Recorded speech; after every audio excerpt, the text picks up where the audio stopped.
Estou iniciando aqui a aula 4 da nossa oficina, né? Que é esse projeto que conta com o incentivo da Secretaria de Cultura do Estado de Pernambuco, Governo do Estado de Pernambuco, PNAB Pernambuco, Ministério da Cultura e Governo Federal.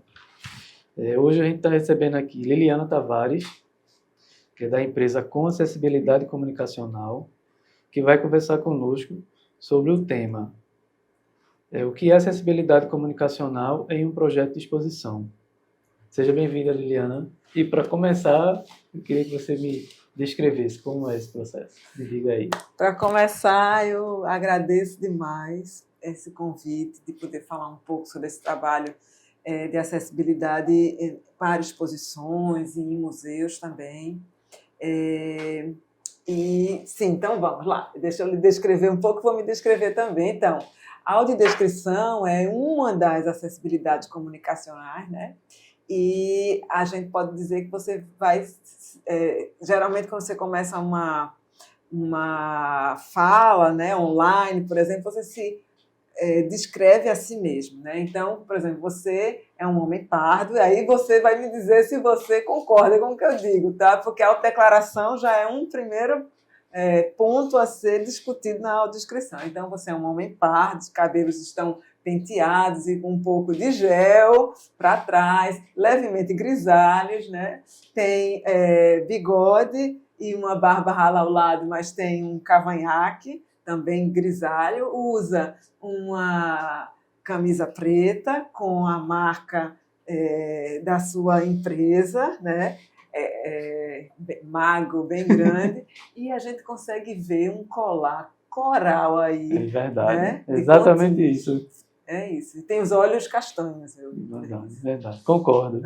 E eu sou uma mulher de meia idade, parda também, os cabelos longos abaixo do ombro, franja, os olhos castanhos claros, uso uma blusa que tem uma estampa de abacaxi, e é isso. Que massa. Gostei. Mas me diga, Liliana, e aí, como é isso? O que é isso aí? O que é acessibilidade comunicacional em um projeto de exposição? É uma boa pergunta, porque muita gente não entende acessibilidade comunicacional. Quando a gente fala de acessibilidade física, aí todo mundo sabe que é uma rampa, que é o alargamento de uma porta, que é um banheiro, que uma cadeira de roda possa andar e usar aquele espaço. Existem medidas exatas para fazer aquilo, e a gente sabe que nenhuma loja funciona, né, nenhuma galeria funciona se não está nesses padrões, né? E isso foi muito respeitado. Então, a gente acompanhou a mudança nos shoppings, nos estacionamentos, nas lojas, nos prédios públicos. Quando a gente vai falar de acessibilidade comunicacional, as pessoas lembram logo de Libras, tradução de Libras. Ficou muito popular na pandemia, né? Que é uma língua. Então, o surdo precisa da Libras para se comunicar, né? Então, é mais uma língua que existe no nosso país, com tantas línguas. Tem as indígenas também, que a gente não sabe, né?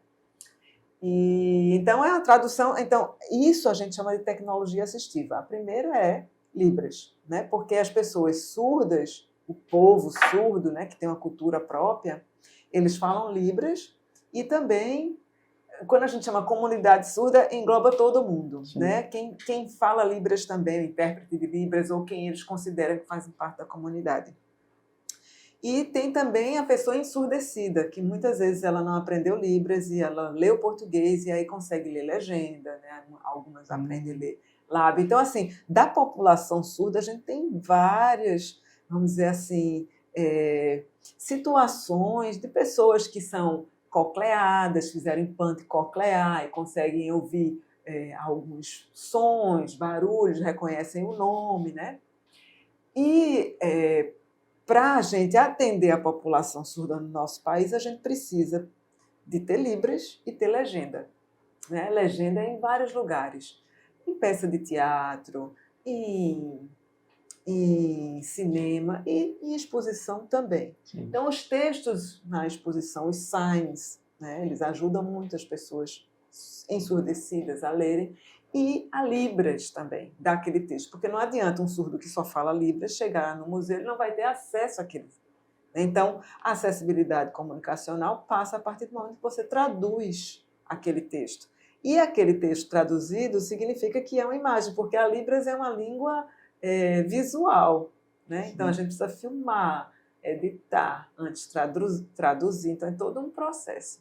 Então, numa exposição, os textos da exposição, vídeo, se tiver, uma apresentação dando boas-vindas à pessoa surda, tudo isso faz com que o surdo seja bem recebido, né? E se sinta incluído. A outra acessibilidade comunicacional, que a gente pode dizer, é a audiodescrição. Isso que a gente fez aqui, mas de uma forma muito informal, né? Porque geralmente a gente pode dizer que existe a audiodescrição para convivência, que todo mundo devia aprender. Aliás, todo mundo já descreve. Então, desde que a gente vai para um canto e volta. Eu fui numa praia, ela era linda, o mar era super azul, mas tinha umas pessoas fazendo uma bagunça, as pessoas estavam ali e todas, sei lá, elas estavam pintaram, eu acho que estavam meio no carnaval, então todo mundo descreve. Mas áudio descrever é outra história, né? Então a gente precisa aprender, é uma técnica, né? Sim. Tem que aprender e precisa também ter o aval de uma pessoa cega, né? Que também estuda, não é só ser cego que vai fazer aquilo. Então, acessibilidade comunicacional passa por técnicas, por aprendizados, né? E a gente pode dizer que é o Braille também, né? Uma forma de a pessoa cega que lê o Braille acessar textos e também informações sobre a exposição. Então, numa exposição, o mínimo, isso aí é o mínimo que se pode ter de acessibilidade comunicacional, básico seria audiodescrição, Libras, muitas vezes o Braille. Agora, isso é feito de várias formas, né? A forma de exibir é que é diferencial. Entendi.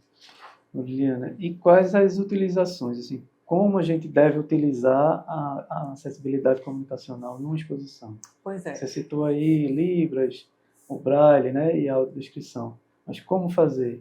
Como caminhar?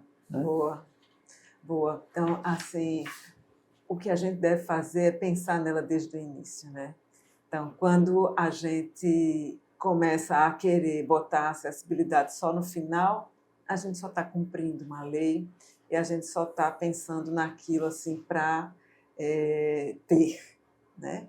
Mas o que a gente quer é incluir, a gente quer desde cedo pensar na expografia, né? A expografia, já que a gente está falando do museu, eu acho que não precisa ficar explicando o que são essas coisas. Mas então, quando a pessoa pensa a expografia, ela já deveria pensar na acessibilidade ali. Eu sei que se a gente pensar nos projetos culturais, né?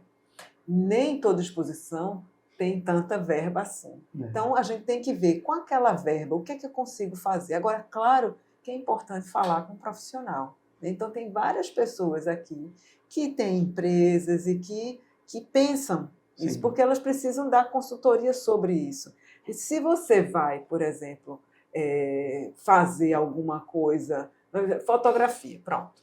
Fotografia. Todo mundo hoje em dia tira foto com celular e acha massa e ficam fotos bonitas e tal. Mas você vai fazer uma festa, não é uma formatura, é um casamento, você vai chamar um fotógrafo, porque ele é que entende de fotografia. Você quer guardar as melhores fotos, né? Você quer fazer um álbum, né, da sua criança que está nascendo, todo mês você tira uma foto e é o fotógrafo que vai saber profundidade, luz, sombra. Então, você vai contratar um profissional, né? Então, é isso. Você não pode achar que, eu vou fazer uma coisa sensorial. A gente vê muito isso, sabe? Às vezes as pessoas dizem assim, não, na minha exposição eu vou fazer algo muito sensorial, quero fazer isso, vou ser criativa, não quero essas coisas assim não, mas olha, é isso que a gente tem que ter cuidado, porque tudo bem, as pessoas são criativas, eu quero fazer algo tátil, eu quero fazer algo que você cheire, que você toque, que você experimente. Isso é de quem não é da área. Né? É uma pessoa que está vislumbrando assim, uma coisa diferente para a sua exposição e ela não sabe que isso daí é o que não vai funcionar tanto, não vai entendeu? Dar certo. Ela acha que a criatividade é dela, mas não é isso. Olha, a gente tem uma lei, tem o básico. Sabe aquela rampa que tem que ter a medida certa? Então, o básico é ter audiodescrição. E quem vai fazer a audiodescrição é um profissional. Porque ela vai saber o que descrever melhor, o que é que tem necessidade de escrever. E hoje em dia tem muita gente criando rótulos para a audiodescrição, né? dizendo audiodescrição criativa, audiodescrição poética, audiodescrição não sei o quê. Não sei por que estão criando esses rótulos tudo, porque quem é audiodescritor vai saber adaptar para a obra, né? Estética, cada pessoa quer inovar, inventa um nome para dizer, não, eu faço audiodescrição assim agora. A gente discute muito isso nos grupos, sabe? Porque é uma necessidade, talvez, de ser diferente e dizer que faz melhor. Aí inventa terminologias para uma coisa que eu digo audiovisual. Tá, audiovisual.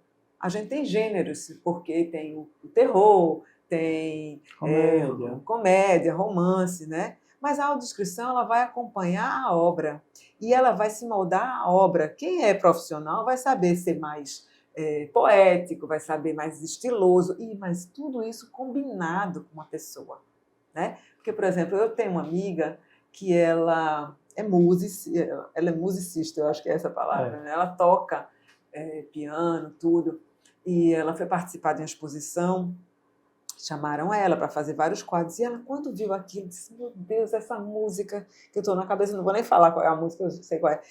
Eu vou botar ela ao fundo, vou fazer a audiodescrição, narrar, e vou botar ela ao fundo, tem tudo a ver e tal. Não falou nada a ninguém. Quando ela entregou o trabalho, aí as pessoas falaram, a gente adorou sua audiodescrição, ótimo, mas olha, a gente não quer essa música. Ela, como não? Faz parte do trabalho. Disse, não, mas a gente não quer que tenha música. Né? O produtor está lá. Não tem a ver essa música, a gente nem pensou nessa música, não tem a ver, só porque é de Minas Gerais, você quer botar... não. Agora, veja, aí é que está, né? O profissional queria estar mudando algo. Né? Então, assim, não foi combinado com a produção, porque se ela quer botar música, ela vai e pergunta, será que eu posso? Bom, qual seria? Será que...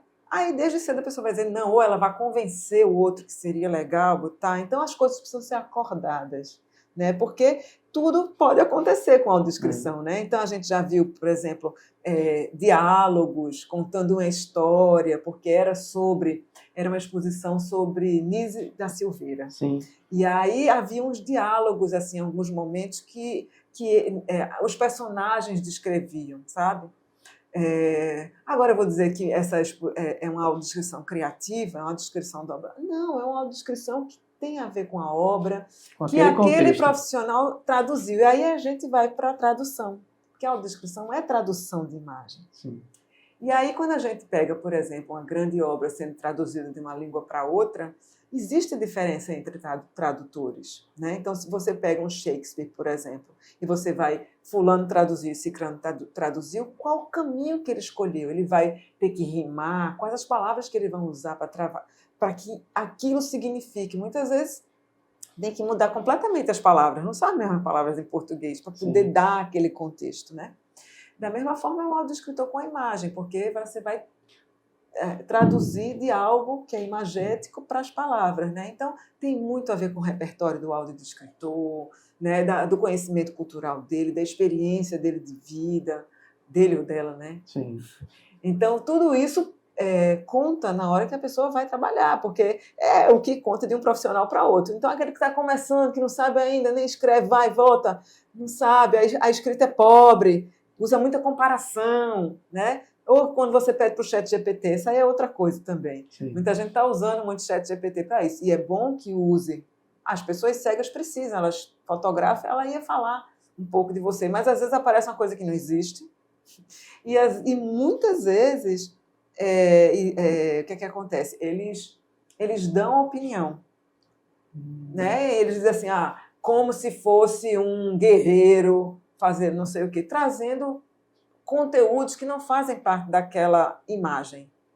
Fazem comparações ou dão opinião, né? É um ambiente de muita alegria e satisfação, sabe? Então o ChatGPT meio que isso, e as pessoas começam a achar que a audiodescrição é isso. E não é. Não. Né? Então, voltando, né, para a sua pergunta, como se dá, a primeira coisa é combinar com a produção. A produção saber também que aquela pessoa precisa de saber das coisas, de entender a montagem, de entender a produção. Não ficar guardando a informação para ela. E soltar uma semana antes da exposição abrir. Geralmente é assim. e a gente que se vire, entendeu? Geralmente é assim. E aí, assim, claro, a gente sabe que está mais, não tá mais tanto no início, mas a gente sabe que isso ainda não foi incorporado pelos produtores, essa necessidade de trazer a audiodescrição para a equipe, ou de conversar previamente. Pode ser online, gente.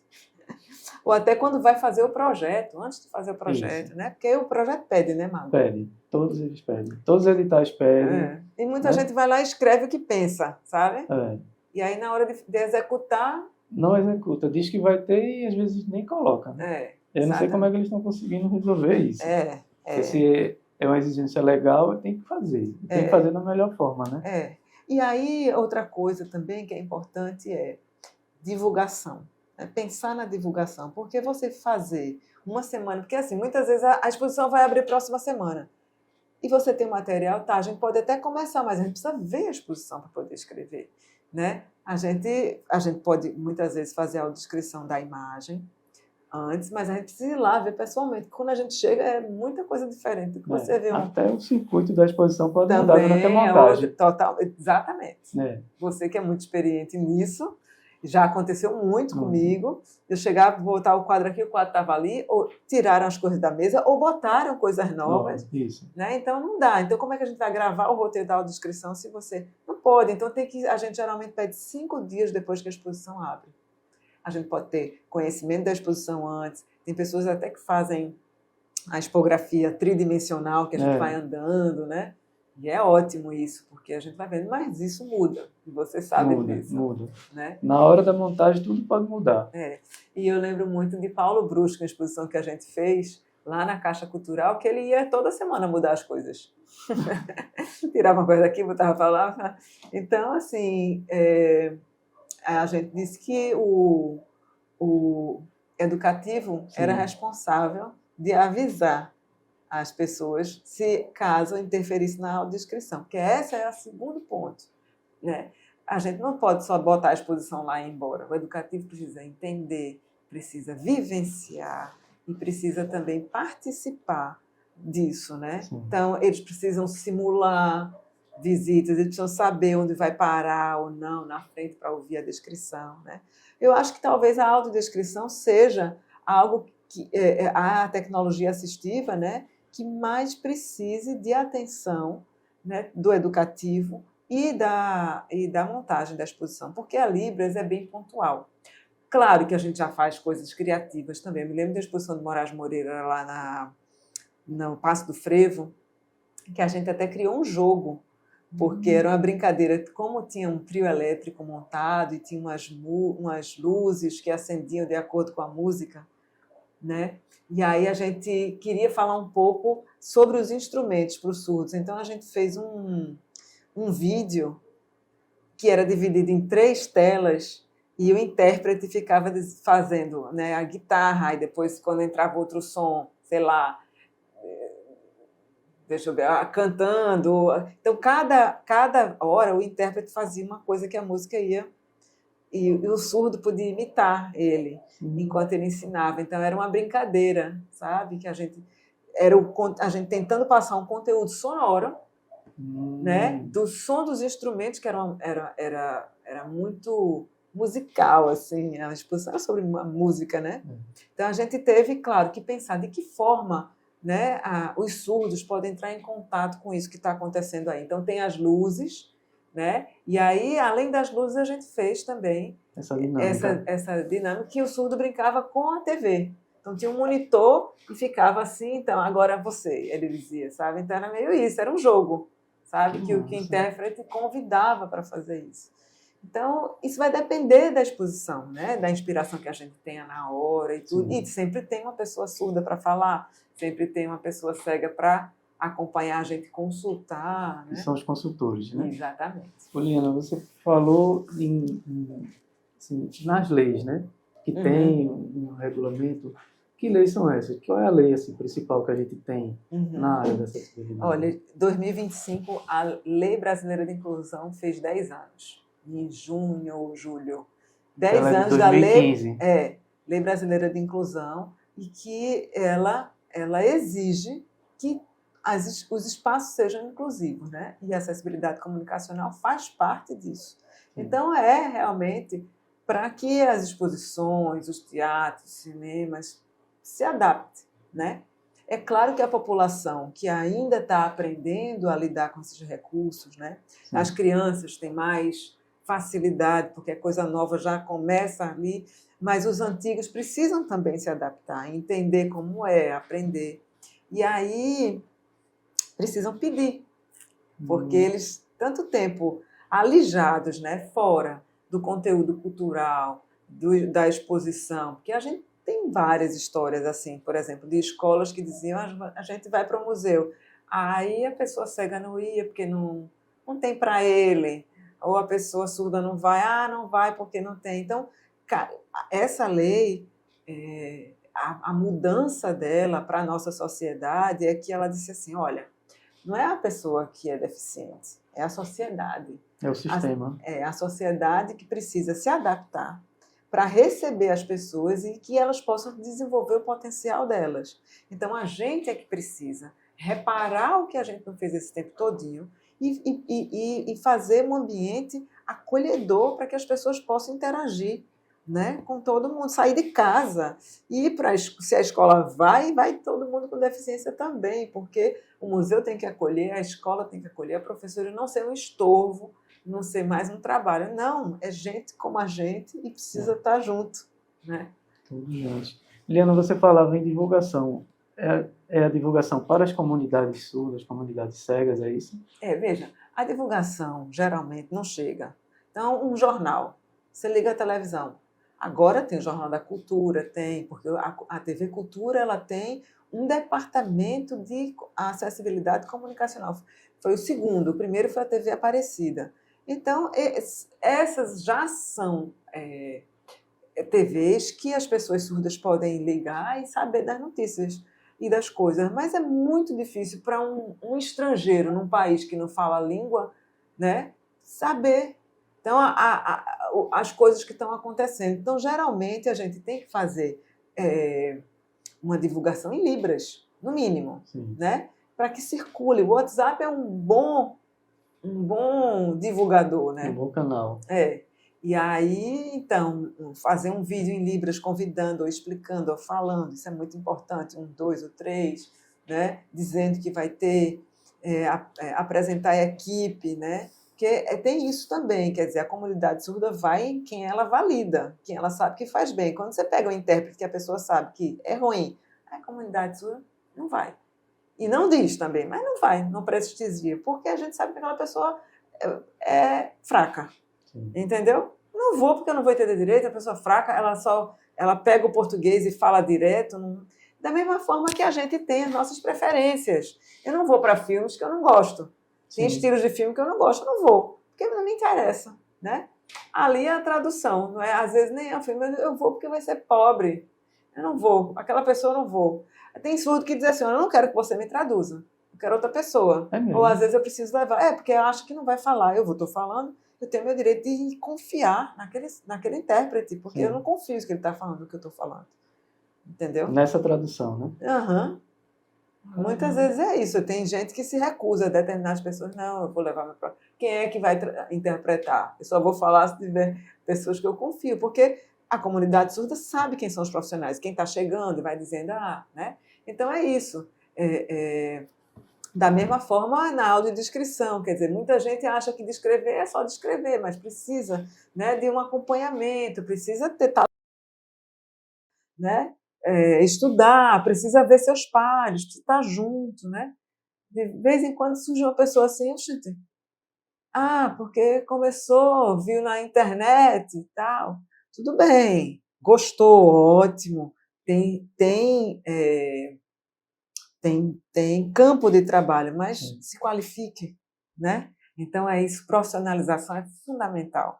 Né? Porque essa área é uma área que, desde sempre, foi uma área muito caritativa. O que é isso? As pessoas com deficiência sempre tinham alguém voluntário para ajudar. Tem as instituições, não, eu vou ser voluntário, eu vou... Né? Não, mas agora a gente está tratando de profissionais que vão trabalhar com acessibilidade comunicacional. E não tem isso não, entendeu? Então, assim, não é certo você chamar uma pessoa... Quantas pessoas já me chamaram intérprete de Libras? Vem, você pode fazer isso? Mas trabalho, como? né? Exatamente. Claro que para muitos, eu já fiz muita coisa voluntária e faço ainda. Às vezes o cego me pede, eu pulei de paraquedas, você pode me fazer traduzir esse vídeo? Quando eu posso, eu digo, claro. Aí eu vou e falo, essa foto como é que tá? Manda para o meu WhatsApp. Aí eu falo da foto, entendeu? Então, muitas vezes é que a gente vai criando amizade com as pessoas e aí a gente realmente vira os olhos, né? Vai falando para as pessoas. Mas isso é uma coisa informal, não é nada que me exija vamos dizer assim, a qualidade do trabalho que eu devo dar. Aí, às vezes, a pessoa diz assim, a gente vai ter uma palestra, isso às vezes até do governo, será que você podia ir para fazer a audiodescrição? Ou será que pode alguém ir fazer a Libras? Eu digo, sim, mas tem cachê? Poder pode, não tem. É um trabalho, né? Exatamente. Desde que pague, o profissional está lá, né? Não pode, mas muitas né? vezes acha que só deve fazer de graça, sabe? E a relação desses profissionais, quem são os profissionais que trabalham com você fazendo a audiodescrição? Quem são as etapas do trabalho? Você sim. tem o roteiro, tem a audiodescrição, né? Tem o consultor, depois vem gravação, como é? Conta pra gente. A gente tem uma equipe muito boa, né? A gente já está nisso há muito tempo e a gente procura estudar e tudo. Mas aí tem muita gente, a gente já sabe, por exemplo, as pessoas que fazem mais imagem estática, as pessoas que fazem mais imagem dinâmica, performance, vídeo, né? Porque na exposição tem tudo isso, né? Na uma exposição a gente pode dizer que é o lugar mais eclético, né? Que pode ter tanto tridimensional, bidimensional, vídeo, instalação, né? Então, na equipe da gente tem pessoas que têm habilidades para determinadas coisas, né? A gente tem consultor cego, não só daqui, mas a gente tem muita gente de fora também. Eu gosto muito de fazer. A gente tem Michele, que trabalha muito com a gente, Michele Alheiros, mas a gente também chama outras pessoas que são de fora, que a gente trabalha muito também, Elizabeth Dias de Sá, Rafael Braz. Então, são pessoas que a gente se dá bem e a gente também já sabe, por exemplo, as temáticas que essas pessoas têm mais facilidade, né? Então, veja, é muita especificidade, o tipo da tradução, a temática da tradução, a mesma coisa é a Libras, né? Então, a gente já sabe, por exemplo, nessa equipe, né, que a gente conhece e confia, quem gosta mais de fazer show, quem vai fazer palestra, quem é bom na filosofia. Então, o tema da palestra, a gente sabe o que é que a pessoa vai sair melhor ou não, porque é muito difícil você traduzir. Às vezes você vai para um congresso onde tem professores falando de coisas, né, que são difíceis da gente que está ouvindo entender. Imagine traduzir simultaneamente, né? Porque tem vários tipos de tradução. A gente tem a tradução que a gente tem o tempo, né, de fazer, e aí a gente vai gravar e tudo, mas tem traduções que são traduções simultâneas. Ali, na hora, né? Exatamente. Então, varia muito. Numa exposição, por exemplo, uma performance é uma tradução simultânea, né? O artista, por exemplo, vai andar sobre vidros, Juliana, sabe? Então, eu tinha feito eu tinha feito um vídeo daquela exposição, daquela performance, né? E aí, claro que o vídeo é completamente diferente da real, simultânea, né? Porque as pessoas estão lá, né? Ela está diferente, que o vídeo vai e foca só o pé pisando no vidro, ou o pé arrastando o vidro, mas ali na hora você vai escolher o que você vai dizer, se ela olha para alguém, se ela olha para baixo, né? As pessoas olhando para ela, alguém filmando, as pessoas, né? O rosto das pessoas, né? Assim, porque pisou num vidro, porque está saindo sangue do pé, né? Tudo isso na tradução simultânea aparece, né? No vídeo vai aparecer o que está na tela. Então, por isso que muitas vezes as pessoas às vezes querem fazer audiodescrição de um evento ao vivo pela televisão. Isso não funciona. Então, a gente vai fazer da televisão. A gente está ao vivo. E eu não sei o que está aparecendo na televisão. Tem que ter 2 audiodescritores, um para ao vivo e outro para a televisão. Entendeu? Se é uma filmagem, né? Por exemplo, se você está filmando, o que está aparecendo ali na tela é completamente diferente do ambiente que você está lá, né? Então, existem várias especificidades, como qualquer outra exposição, parte da exposição, você que sabe muito da montagem, né? Você pode todas as especificidades, desde você, né, entender onde vai colocar o quadro, decidir, medir, colocar até muita coisa. Então, a audiodescrição é isso, a quantidade de palavras, o tempo que a pessoa vai ficar ouvindo aquilo, o tempo que a pessoa que enxerga passa na exposição e o tempo que a pessoa vai passar na exposição ouvindo, né? Então, tudo a gente leva em consideração, sabe? Então, são várias etapas de que quem vai realmente fazer precisa estar sensível a isso. Preparado, né? É. Preparado e preparada. Eliana, outra pergunta. Quais as áreas da acessibilidade? Quais são as áreas? Você tem acessibilidade comunicacional, atitudinal, arquitetônica, que todo mundo conhece, né? E as outras? Pois é, eu acho que é tipos de acessibilidade, né? Que a gente pode pensar. É exatamente isso que você disse, né? Acessibilidade física, acessibilidade comunicacional, acessibilidade atitudinal, né? A gente diz assim, essa é a mais difícil, porque mudar o que a pessoa pensa, sente, né? Às vezes até a gente está tanto tempo trabalhando nessa área, às vezes comete um deslize, uma coisa por causa da cultura, né? A gente foi muito foi criado de forma capacitista, de a gente achar que a pessoa com deficiência é coitadinha, ou nossa, ela está aqui no meio do galo da madrugada, que incrível! Então tem várias formas que a gente internalizou que precisa refletir e de certa forma aprender a desconstruir exatamente, desconstruir. Então é isso, geralmente são essas três que eu esteja lembrada agora, né, porque elas abarcam tudo. Então na acessibilidade comunicacional a gente tem, né, isso, física, né, porque a acessibilidade comunicacional também ela colabora para as neurodivergências, né.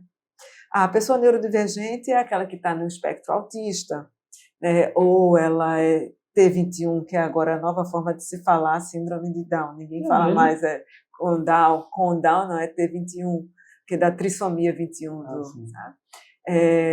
Então, é isso. Então, as pessoas que estão no espectro da neurodivergência, elas também se beneficiam da audiodescrição. TDAH, né? Porque a audiodescrição traz mais para o foco, presta atenção. E a gente teve várias experiências com isso. Por exemplo, na exibição de filmes, eu lembro mães dizendo, olha, nunca ficou assim tão quieto assistindo, sabe? Porque tem uma camada a mais que talvez foque a atenção, que vá dizendo as coisas, sabe? Mas é isso, então, assim, já se pensou, já se estudou, né? Na verdade, o estudo de Eliana Franco começou lá na Bahia, ela que foi a primeira a escrever sobre isso aqui, sobre como a audiodescrição é benéfica para as pessoas neurodivergentes, autistas. Principalmente. E perguntar, numa exposição, a gente às vezes coloca uma representação de uma obra, né? Uma representação tátil, e aí essa representação tátil daquela obra, seja um quadro, uma escultura, ela sozinha vai funcionar bem? Ótima pergunta. Hoje em dia estão se fazendo ótimas réplicas, né? Principalmente por causa do toque, do tecido, da temperatura, né? Porque quando a gente faz uma placa bidimensional ou algo tridimensional, mas tudo de resina, ela não tem, só muda a textura, é legal, mas quando você tem mais camadas de acesso, melhor. Mas a sua pergunta é muito boa, e ontem eu estava assistindo uma aula com a professora, acho que Cristiane Baffini, e ela faz isso muito bem, e ela disse assim, olha, eu fiz uma pesquisa, eu levei essas minhas coisas, ela estava com uma réplica de Tarsila, do quadro de Tarsila, que ela está com uma roupa bem felpuda, assim, um autorretrato. Autorretrato de Tarsila, que ela está com um hobby vermelho. E aí ela disse assim, olha, eu pedi para que as pessoas tocassem, na verdade não foi nem essa, foi uma cadeira com um jornal em cima. Elas entendem o que está aí, elas conseguem saber que isso é uma coisa, isso é outra, mas elas não sabem o que é, se eu não disser. Eu até dou os elementos, elas fazem igual, assim, bem parecidos os elementos se eu der, assim, cortados, ela pode até montar igual, como um jogo, Sim. sabe, de memória, mas ela não entende o que é. Então, às vezes uma pessoa que já foi cega, que tem resquício de imagem, até pode acertar alguma coisa. Uma memória visual, né? Exatamente. Mas é fundamental que se descreva, né? E muitas vezes a gente descreve mesmo guiando o toque. Então a gente diz assim, toque no alto do quadro, deslize sua mão para a direita, aí você acha, aí não é assim não, com essas mãos, mas assim, você está tocando nos cabelos que são pretos e tal, mas ao centro o rosto dela é um rosto ovalado, né, os olhos pequenos, amendoados, o nariz, então você vai dizendo já ali a descrição enquanto a pessoa está ouvindo, né? A gente convida a pessoa para deslizar a mão e vai dando a pausa para que a pessoa consiga os lábios, a boca aberta, num sorriso, sem os dentes, a mão um dente de ouro, sei lá, e a pessoa vai tocando e vai sentindo enquanto você vai falando, né? Então, essa junção, assim, eu acredito que ela realmente amplia a compreensão, sabe? E é muito positiva, né? Entendi. Bacana. Viviana, me diga aí, você falou bastante sobre a acessibilidade, como ela deve ser utilizada e tal. Aqui, em nível de museus, o que é que a gente tem assim, de museu com mais recursos de acessibilidade? Qual museu está mais completo, ou pelo menos tentando chegar lá?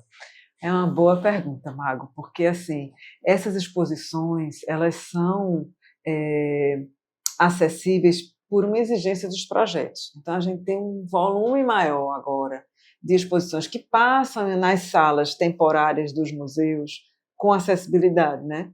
Mas, muitas vezes, o museu não está totalmente acessível. Aliás, a gente pode pensar que aqui em Pernambuco a gente não tem um museu que tenha nascido acessível, né? A gente pode dar um exemplo, talvez, do Paço do Frevo.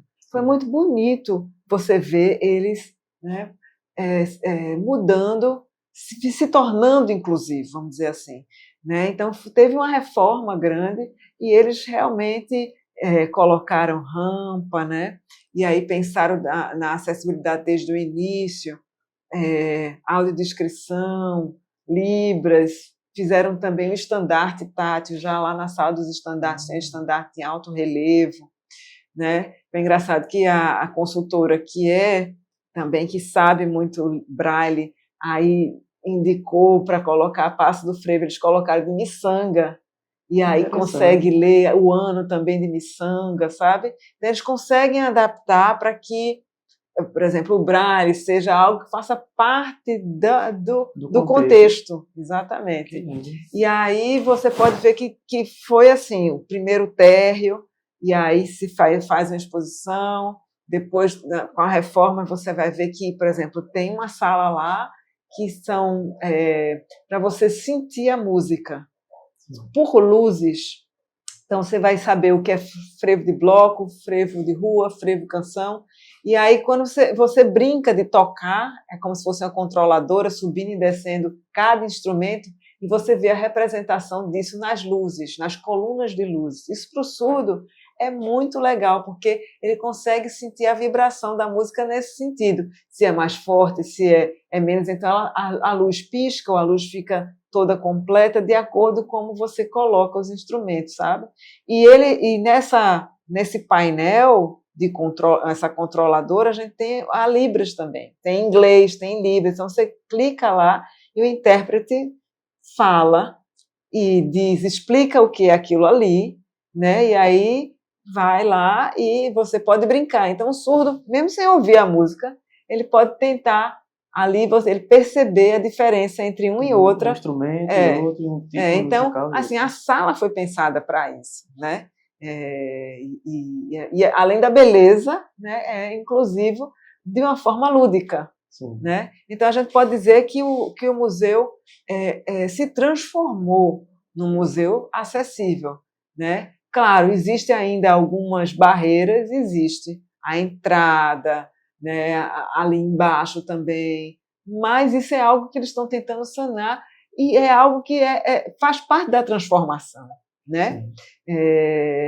Então, os museus, eles têm ganhado muito com os projetos que chegam acessíveis, e aí eles, de certa forma, cobrem essa cota da acessibilidade, mas eles não têm nenhuma ingerência sobre isso, eles não sabem da qualidade. Quer dizer, eles aprovam a exposição, mas eles não fiscalizam a acessibilidade. Né? Não acompanham. Aquilo ali é da exposição, não é do museu. Tipo, está no museu, mas ele não dá nenhum pitaco. Exatamente, não dá pitaco. A exposição passa por uma certa aprovação do museu, mas a acessibilidade não, sabe?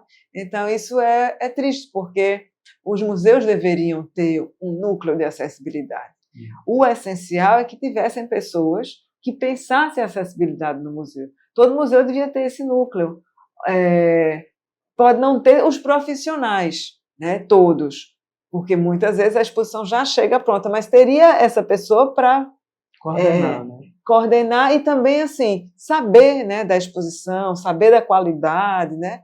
Porque um museu que recebe uma coisa mal feita é triste para o museu. Porque se for alguém, é um péssimo cartão de visita. É um cartão negativo, né? Então é isso. Eu acho que o ideal seria que os museus começassem a ter programas de inclusão, pensassem em residência para as pessoas com deficiência, que as pessoas com deficiência pudessem passar um tempo lá, isso educativo aprende muito. Isso foi uma experiência feita no Museu do Futebol. Foi o primeiro museu lá de São Paulo, que contratou a cada 3 meses uma pessoa com deficiência, era uma deficiência diferente. E aí ele passava aqueles 3 meses no museu, ia vendo o que precisava, ia tendo contato com o educativo aprendia muito com isso, sabe? E é isso. Então, tem alguém do museu que pensa sobre isso? Tem alguém do museu que se importa, que entende, né? Então, eu lembro na pandemia, aquele curso, né, que a gente conseguiu colocar, também um projeto que a gente pegava 5 museus da cidade, está online, inclusive, para quem quiser ver, né? Depois a gente pode até botar o link, né? Então, algumas aulas, né? Então, de cada museu, eram 20 alunos, 10 eram dos museus. Então, tinham 2 pessoas de cada museu. E os outros 10 eram separados. E os alunos receberam para fazer essa formação. E fizeram a formação para entender. Não era para se transformar em profissional, era para dar um gostinho. Quem quiser, dali já partia. Exatamente. Mas é para entender como a coisa funciona, né? Então, teve contato com várias pessoas profissionais, né? Professores que trabalham com a exposição, que trabalham com aplicativo, que trabalham com... né? Então, eu acho que são coisas assim que precisam, né, para que as pessoas possam aprender, né, um pouco sobre isso, para poder escolher certo, né? Escolher. Como é que você vai contratar um profissional se você não sabe o que é que ele vai fazer, né? Claro, a gente geralmente tem uma coisa na nossa casa que a gente vai fazer, sei lá, o cano se quebra, tal. Eu não vou chamar qualquer pessoa. Geralmente eu pergunto a alguém, tu conhece encanador? Você conhece? Foi bom? Então, referência, né? Exatamente. Então, é isso. Então, eu acho que as pessoas precisam entender. Não, você não vai entender de encanação, mas você vai perguntar à pessoa. Se ela disser uma coisa muito estranha, que você acha estranho, peraí, né? Não precisa botar por fora, sei lá. Então, você começa a achar estranho, né? E a gente precisa duvidar, né? A gente precisa duvidar muito, porque muitas vezes as pessoas fazem um trabalho que é para resolver o problema do produtor e não para atender a pessoa com deficiência. Então, veja bem, quem trabalha com acessibilidade comunicacional, ela precisa atender a 2 pedidos. Ao produtor, mas também tem que ser responsável e atender a pessoa com deficiência bem. Então, eu, geralmente, trabalho para a pessoa com deficiência. Claro que eu tenho que prestar conta do produtor, mas se ele vai me pedir alguma coisa que eu acho que é errada, eu vou dizer, eu não vou fazer. Não é assim. Não é por aí, não vai funcionar, né? E é isso. Então, a gente não está trabalhando só para resolver, constar. A gente está pensando que vai um público lá e vai usar. E aquilo ali é o nosso nome que está, né, ali, né? E a gente quer da melhor forma, né? Eu, na aula 1 desse curso, eu falei um pouquinho sobre coordenador ou coordenadora de acessibilidade comunicacional, né? Que aí, na tua visão, o que é que esse profissional que deveria ter em cada espaço fundamental. museal, né? Cada espaço Exatamente. cultural, seja da natureza que for, público ou privado, na tua visão, o que é que esse profissional deveria ter? Assim, de Ele precisa ter conhecimento de humanas, né? Além das artes e humanas e da acessibilidade como um todo, né? Entender o que é preciso, entender, saber o que é audiodescrição, como é. Então, por exemplo, hoje em dia eu trabalho com profissionais, eu acho que você conhece, Clarice Hoffman, que ela sabe o que é audiodescrição. Sim. E aí, assim, a gente faz uma coisa, aí eu peço para ela revisar, ela sugere alguma coisa. Isso é que é bom, porque você pode dialogar. O profissional, eu, por exemplo, gosto de fazer isso. É muito bom saber porque o que é que o outro, além da pessoa cega, o que é que o outro que está com conhecimento da exposição, do conteúdo expositivo, pensa. Da narrativa da exposição. Exatamente. Né? Conseguir integrar, né? A acessibilidade e a narrativa da exposição. Isso é fundamental também. A gente precisa ler sobre a exposição, precisa estudar sobre o assunto, precisa mergulhar no tema, precisa ler o release, ler o texto curatorial, conversar com o curador, fazer visita na exposição. Então, cada exposição é um mergulho naquele conteúdo para que você possa fazer da melhor forma possível. Liliana, estamos chegando já ao finalzinho aqui da nossa aula. Eu queria que você fizesse aí suas considerações. Qual a mensagem que você deixa para o público? Eu acho que o público primeiro precisa avisar as pessoas com deficiência quando ele sabe que existe algo acessível. A gente precisa do público aliado. A gente também quer que o público curta isso, né? Porque, por exemplo, a audiodescrição é algo que vai trazer uma narrativa a mais sobre a obra, então pode ser algo também interessante, né? Que o público respeite. Muitas vezes a pessoa vai pegar num objeto desse, quebra, ou deixa as crianças quebrarem e tal, porque às vezes os objetos estão lá e eles devem ficar para toda a exposição. Sim. Mas eles são, por exemplo, o toque da pessoa com deficiência visual, sabe? E muitas vezes a pessoa pensa que é um brinquedo, né? Principalmente deixa que as crianças brinquem com aquilo. Não, ela pode explorar, pode, mas você tem atenção, né, para isso. Então, que respeite, porque assim, a gente é acostumado a ir para o museu e não tocar nas coisas, né? Isso está sendo quebrado aos poucos, né? A gente tem muita exposição interativa, né? Mas aí, quando a gente tem objetos, né, que são parte da acessibilidade, a gente precisa ter também cuidado para que ele se mantenha. Ele não é, talvez, tão assim, interativo nesse sentido, sim, né? De brincar, ele está ali com uma causa. Uma função. Exatamente, né? Uma função. E aí é isso, eu acho que aos poucos os museus precisam tomar para si essa incumbência de se tornar um espaço cada vez mais acessível, né? Que esse coordenador possa trabalhar junto ao educativo, né?